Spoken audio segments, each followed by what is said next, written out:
Assalamualaikum warahmatullahi wabarakatuh. Hai teman-teman semuanya, hari ini akan saya jelaskan tutorial tentang bagaimana caranya untuk merawat tanaman hias yang khususnya yang ditempel di dinding itu supaya kita tidak menyiram terus-menerus, karena menyiram terus-menerus itu banyak memerlukan waktu. Selain itu juga kadang kita kelupaan, bisa menyebabkan tanaman menjadi mati. Tapi sebelum dilanjut, jangan lupa share, komen, like, subscribe, dan jangan lupa bunyikan lonceng. Selanjutnya, sebelum kita mulai, kita siapkan alat dan bahannya. Yang pertama yang kita siapkan adalah botol-botol bekas minuman yang sudah tidak dipakai. Ini sekaligus untuk memanfaatkan barang limbah supaya lebih bermanfaat. Kemudian bisa menggunakan botol bekas sirup dari kaca ataupun dari minuman-minuman bersoda, misalnya seperti Sprite, Fanta, dan sebagainya. Nah, setelah itu kita sediakan pula, ini saya kenalkan, ini adalah pupuk abemik yang nanti bisa untuk menambah nutrisi pada tanaman. Kemudian setelah selain pupuk abemik, ini juga kita siapkan pupuk padatan. Ini adalah KCL dan ini adalah NPK. Nanti kita siapkan sesuai dengan kegunaan dari pupuk itu terhadap tanaman. Kemudian kita siapkan juga kain flanel. Kain flanel ini berfungsi sebagai sumbu untuk mengalirkan air atau nutrisi pada botol. Kemudian cara semacam ini nanti akan saya beri nama adalah infus pada tanaman. Nah, kemudian setelah kita menyiapkan bahan dan alatnya, yang pertama yang kita lakukan adalah kita buka untuk tutupnya. Tutup kita lubangi semacam ini.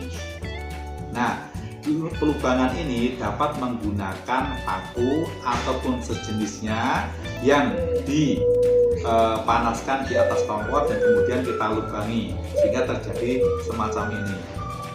Setelah itu dari kain flanel itu kita potong bentuknya semacam ini kecil dan kemudian kita ukur sesuai dengan ukuran botol, jadi kurang lebih semacam ini. Setelah itu kita masukkan kain flanel ini ke dalam lubang tutup ini, kita tarik. Nah, setelah itu kita masukkan ke dalam botol ini sampai menyentuh pada dasar botol. Kemudian setelah itu diberi air. Nah, ini diberi air, misalnya ini saya beri air.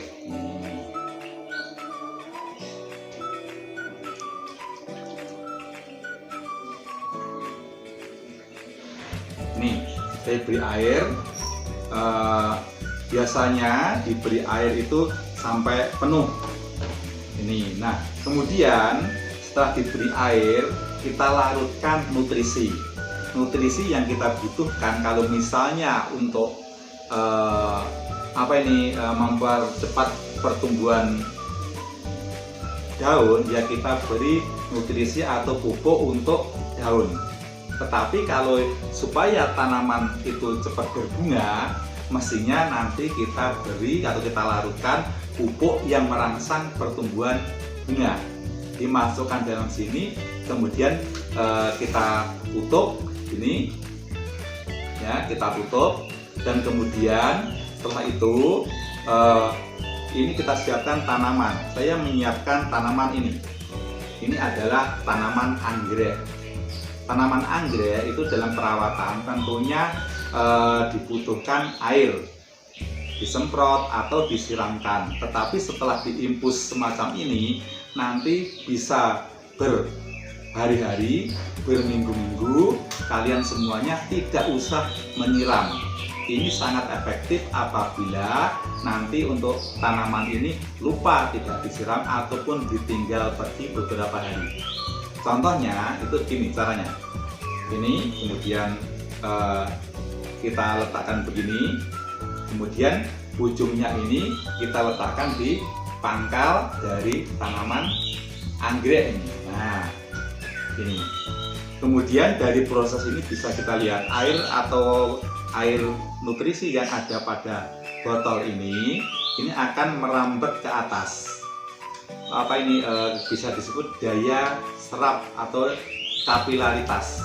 Ini akan masuk ke sini, sehingga nanti akar pada tanaman anggrek ini akan tetap basah, sehingga ini air juga tidak terlalu banyak menyiram tanaman anggrek, kemudian tidak terlalu sedikit sehingga anggrek sangat efektif untuk pertumbuhan.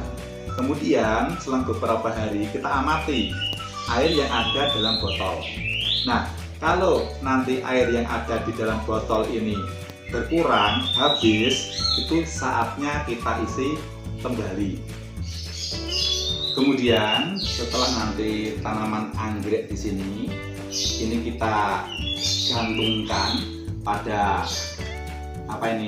dinding ataupun pada tempat yang sekiranya diletakkan tanaman anggrek ini.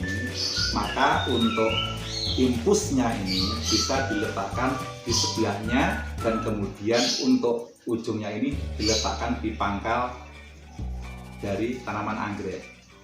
Letak dari infus ini bisa digantungkan pada misalnya gantungan yang paku yang ditancapkan di sebelah dari tanaman itu, dan di sini sudah diberi gantungannya. Setelah itu maka anggrek ini akan mendapatkan air tanpa kita susah-susah untuk menyiram setiap hari.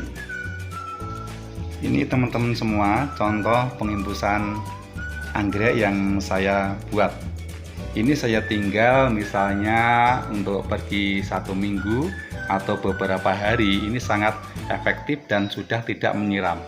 Ini adalah infus dari yang saya tutorial tadi.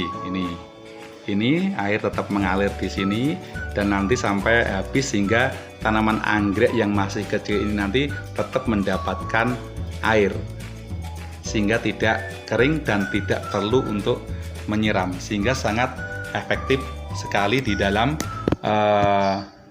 penyiraman anggrek. Dan ini bisa diterapkan pada tanaman-tanaman yang lain yang sekiranya perlu penyiraman dan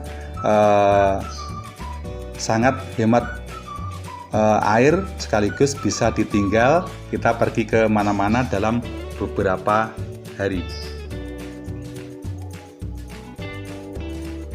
Demikian tutorial dari kami, semoga bermanfaat bagi kalian semuanya. Cara ini disebut cara infus anggrek, sangat efektif, mudah dan hemat di dalam perawatan, sehingga kita tidak capek-capek untuk merawat dan menyiram anggrek. Demikian tutorial dari kami. Kita tunggu episode berikutnya, video berikutnya. Jangan lupa like, comment, subscribe, dan bunyikan lonceng. Cukup sekian. Assalamualaikum warahmatullahi wabarakatuh.